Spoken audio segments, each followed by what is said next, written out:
Bismillahirrahmanirrahim. Thank you very much for the organizers and the team of FAMILYCON for giving me this good opportunity to speak in front of you. So I would start with the Nigah Buland Sukhun Dil Nawaz, Jampur Soz. निगाह बुलंद सुखन दिल नवाज जां पुरसोज यही है रखते सफ़र मीर कारवां के लिए। हमारे लिए भी यही एक रास्ता है जिस पे चल के हम तरक्की कर सकते हैं। सो निगाह बुलंद mean always quest for the excellence. So I have seen the family physicians. We are in, so my job is basically education, academics, innovation, research with thought. This must be the job of every doctor. So quest for the excellence. Sky is the limit. No, I don't think the sky is the limit. But in सितारों से आगे जहाँ और भी हैं. So we have to move ahead. If we don't move, the nations move, and we are the slaves of those nations in future. So we have to go ahead, and we have to struggle hard, and we have to think in a way that how can we progress and how can we stand among international community in an elegant way. So किसी भी तरक्की के लिए निगाह बुलंद, quest for the excellence, सुखन दिल Nawaz. I mean, you must be very polite with the patient, polite with everyone. अगर आपके पास ये है ना, तो मरीज का आधा दर्द, आधी तकलीफ खत्म हो जाएगी. And the patients are after you. And Jampur सोज, मैं पूछ रहा था मतलब क्या है जामपुर सोज का? तो सारे चुप थे. एक ने कहा कि दर्द दिल. सो दर्द दिल. अगर आपके पास दर्द दिल है पेशेंट्स को देखने के लिए, उनका दर्द फील करने के लिए, the pain you feel, the patient is suffering from the physical pain, and you feel that pain right in your heart. That's actually needed. और ये तरक्की के लिए यही रास्ता है, यही जीना है जिसके ऊपर चढ़ के हम तरक्की कर सकते हैं. Anyway, my specialty is in supine and orthopedic. So basically, I'm doing a highly complicated supinal deformity procedure in our setup. So I am presenting all my work at international forums every time. क्या हम उनसे कह सकें कि हम भी काम करने वाले हैं? This is my disclaimer. So look at the patient. I am sitting in my OPD.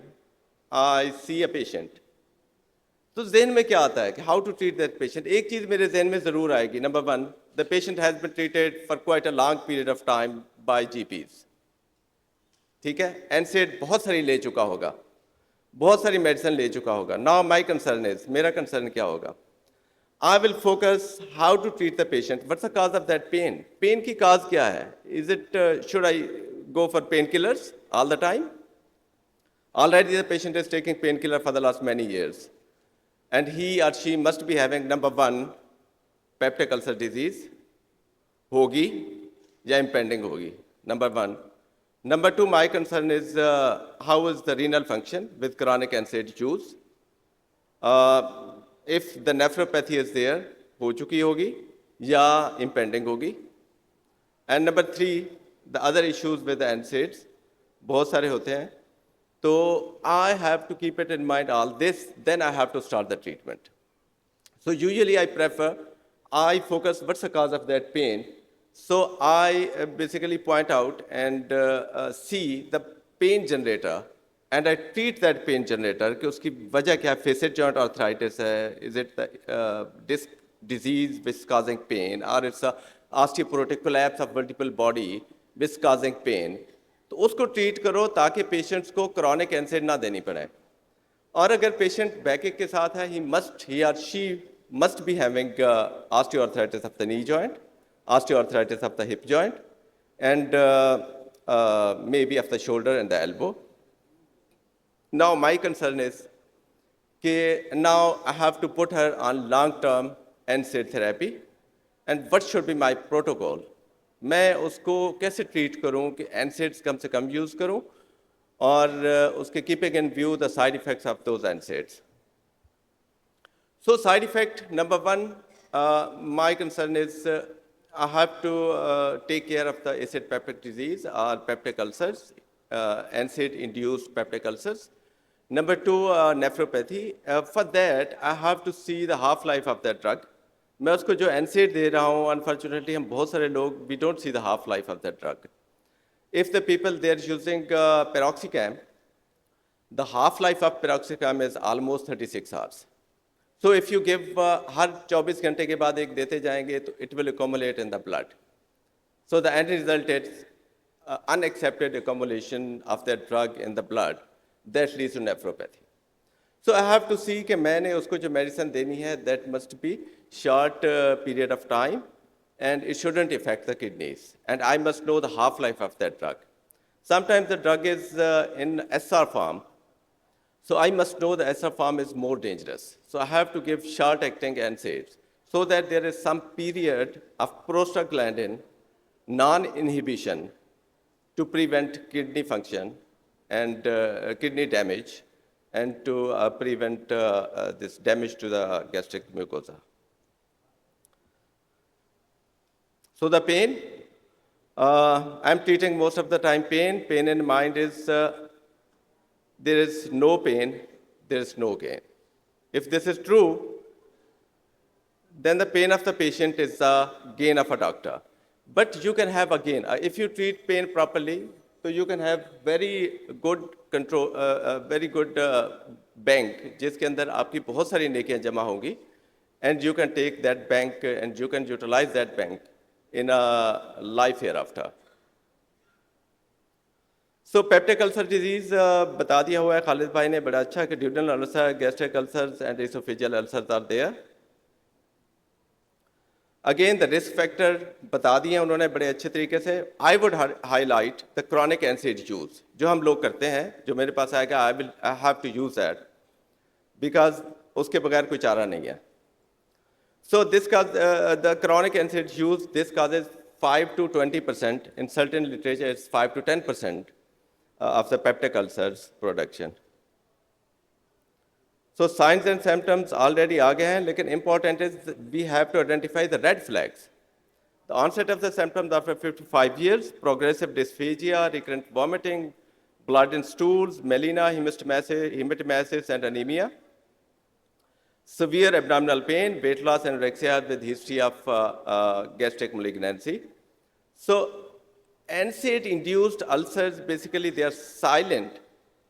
When they present with either bleeding or perforation. This is prevalence of peptic ulcers, 50% NSAID-induced and 48% peptic ulcers are due to H. pylori. And this is in a figure of 5 to 10%, the people overall, they have the gastric ulcers. Out of that 5 to 10% or 20%, 50% are NSAID-induced.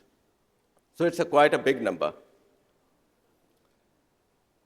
Out of, so the prevalence of risk of perforated NSAID-induced peptic ulcer is 37%. And out of this 37%, 70% of the mortality is there. So high number of mortality in perforated. Because it's an old age group and multiple other issues are there like diabetes, hypertension, ischemic heart disease and multiple issues. So this is mechanism of action of NSAIDs. If you look at, we have got two types of NSAIDs. One COX-2, the other is non-selective, inhibiting both COX-1 and COX-2. So the non-selective can cause gastric ulcerations and the renal function impairment as compared to COX-2. This is pathophysiology. If you look at the NSAID and H. pylori, both, if they are combined both, और एक और दो 11 हो जाते हैं. So it's cumulative effect of ulcer production. So different pharmacological preparations are there in which you have got the H2 receptor antagonist, PPIs and PCABs. So the PCAB is basically the Vonoprazan. It's a new drug in treating NSAID-induced ulcers.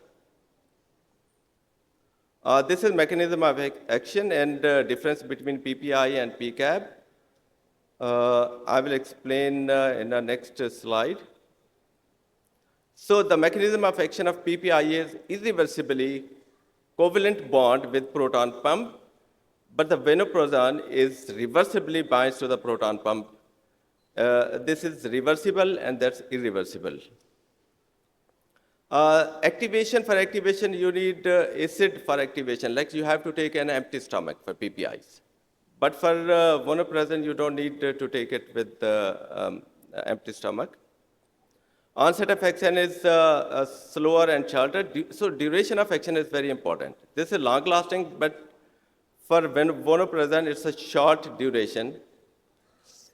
So it has got multiple advantages. If you look at the side effects, are less.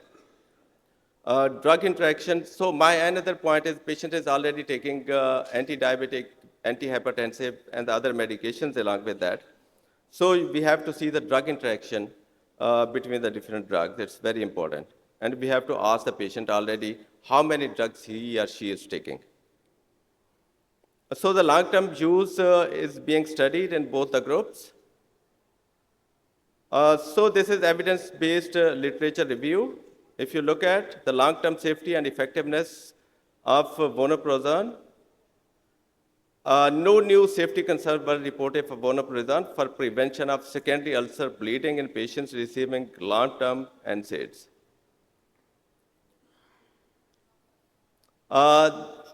Prevents ulcer recurrence during long-term NSAID therapy, vonoprazan. This is another study in 2018.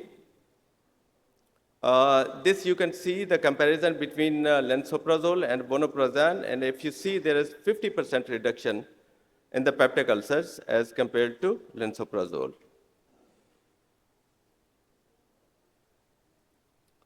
So if you compare the cost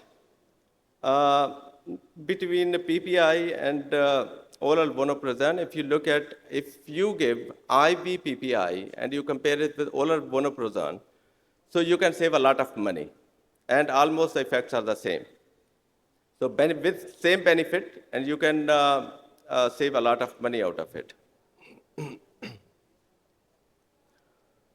This is another study, in recent study in September 2024, comparison of vonoprazan, yes, versus intravenous PPI for prevention of high-risk peptic ulcers, rebleeding after successful endoscopic hemostasis. This was multicentric randomized study. And if you look at the population, almost 98 patients in vonoprazan group and 96 patients in PPI group. So if you look at the 30-day rebleeding, 7-day rebleeding, and 3-day rebleeding, there is risk difference of minus 3.3 as compared to PPI and vonoprazan. So vonoprazan versus IV PPI for prevention of rebleeding if after successful endoscopic hemostasis. So you have seen already the difference. It's minus 3.3 risk difference.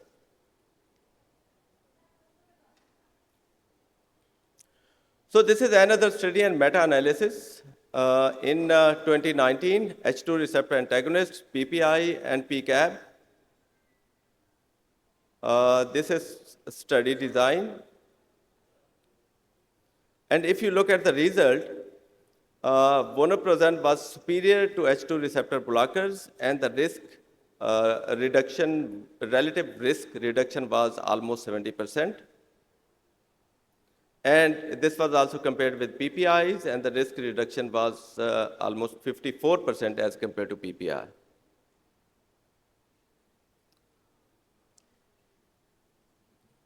Thank you.